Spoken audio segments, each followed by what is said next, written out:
About a week into a gluten-free diet, I started to feel a mental clarity that I hadn't experienced in decades. It was like a thick fog lifting. So that's why it's called brain fog. I didn't even realize I had it because that was my normal. I remember thinking, so this is how my brain is supposed to feel? But let me back up a bit. Because for my whole life, I never suspected allergies had anything to do with my mental struggles. This isn't specifically about gluten, it just happened to be my first trigger that I found. I struggled with my mood for over 20 years. Despite all my other health troubles, this felt like the worst. For 10 years, it was depression, which then evolved into rapid mood swings that a psychiatrist thought was emerging bipolar disorder. I still somehow managed to finish my PhD and even get married, but for years afterward, I couldn't work. I'm very thankful my husband supported me, and literally all that was expected of me was dinner. But even that one meal a day was difficult.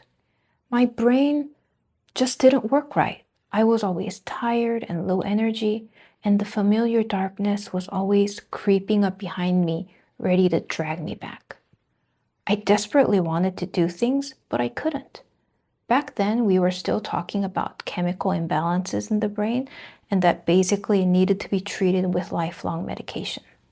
I assumed my problems stemmed from the habits of depression and executive functioning problems that came with bipolar, even in remission, and was resigned to a lifetime of this. So imagine my shock when that gluten-free diet, which we had only started for my husband's health issues, suddenly gave me my brain back. I started to feel more energy as well, which made it much easier to handle the new diet. By the 2-week mark, I found myself enjoying all the new ideas and thoughts I was having and jotting them down. But what really convinced me was what came later, when it was time for a gluten challenge. I had some pasta and bread that I had abstained from for the past 2 weeks. Soon after, I found myself getting snappy and irritable at the smallest things. Then the all too familiar low mood and energy returned, and I felt my brain rapidly slow to a halt. Just the day before, I was enjoying all the things my brain could come up with, and now I was stuck for an hour just trying to decide whether I need to get groceries that day or not. I couldn't even make simple decisions, and it was a huge struggle to get any work done. Dizziness, headaches, hunger pangs, and many other minor symptoms returned as well. I loved pastries and bagels and pasta, but I had glimpsed the other side. Now that I knew how I could feel, I never wanted to go back. I immediately returned to the gluten-free diet, and I was never tempted to eat those former favorite foods ever again. It didn't matter how heavenly they are, I needed my brain back. I don't think everyone's answer is gluten though. The trigger would be different from person to person. And it's not just food. Whenever your immune system is having an overreaction, it can cause brain symptoms. In a study of nearly 1,800 German adults, those with perennial allergies were more likely to suffer from depression, and those with seasonal pollen allergies were far more likely to have anxiety. Have you noticed your mood changing after certain triggers? Let me know in the comments. So yeah, as long as I'm successfully avoiding all my triggers, I'm free of all those symptoms that burdened me for so long.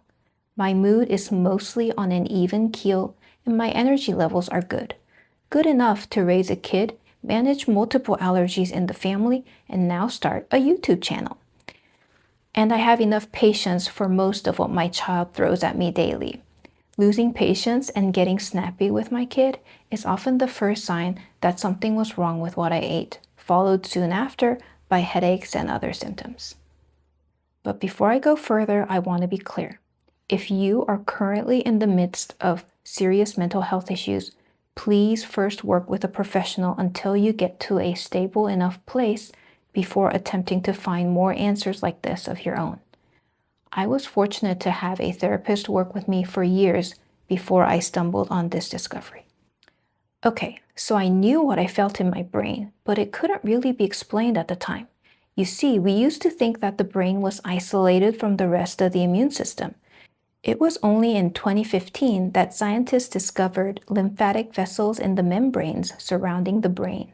actually rediscovered, as they had been described 200 years ago, but was overshadowed by others saying that it didn't exist. Why is this such an important discovery?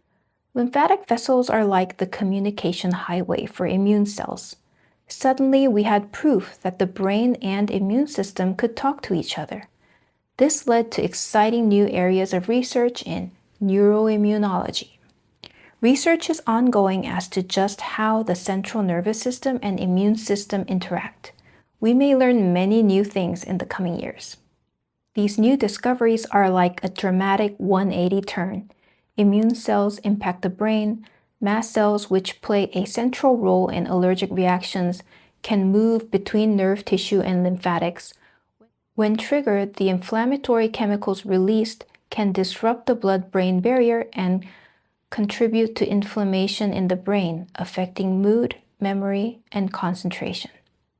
This can look like sudden rage, impulsive or violent behaviors, addictive tendencies, mental confusion or exhaustion, or feeling detached from yourself. Other immune cells like T cells also cross the barrier and enter at times. And recently, scientists found that it works the other way around too. The brain also monitors the immune system and can tell it to ramp up or calm down. So now it makes complete sense that something affecting your immune system, whether pathogens, toxins, allergies, or autoimmune disease, would have impacts on your brain and behavior. There's also emerging research as to just how much our microbiome impact these as well. All these things that people experienced and knew anecdotally now has a more solid explanation as to how it could be. While my chief complaint was mood issues, I could have also presented with a host of chronic symptoms whose cause was hard to find, such as migraine or chronic fatigue, possibly progress to autoimmune disease. What we think of as mental illness is very likely a systemic physical illness, with the most worrisome symptom being that of the brain malfunctioning. On the flip side, many people whose chief complaint is chronic physical illness suffer from depression and anxiety, and now we know it is not merely because their illness makes life harder. Chronic illness and mental illness frequently go hand in hand. With mental health issues, we know there are other large factors that can come into play, like toxic stress and a history of trauma. Various forms of neurodivergence can contribute too, especially when it isn't well recognized. And it's likely all these are connected. Allergies can cause mental illness symptoms. Stress and trauma can cause or worsen allergies. Atypical bodies and atypical minds frequently go together.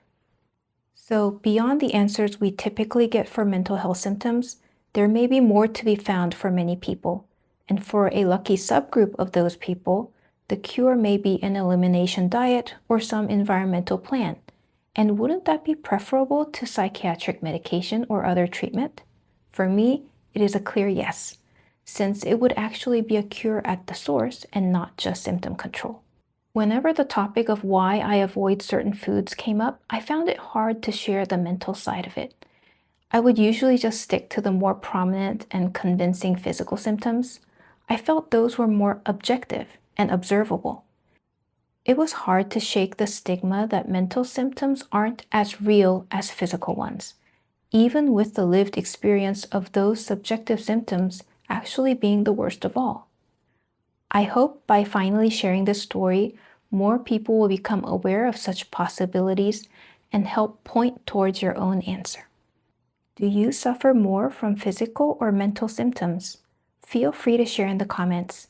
And thank you to all that have liked, shared, and subscribed and gave this new channel a chance. Keep on healing, and I'll see you again next week.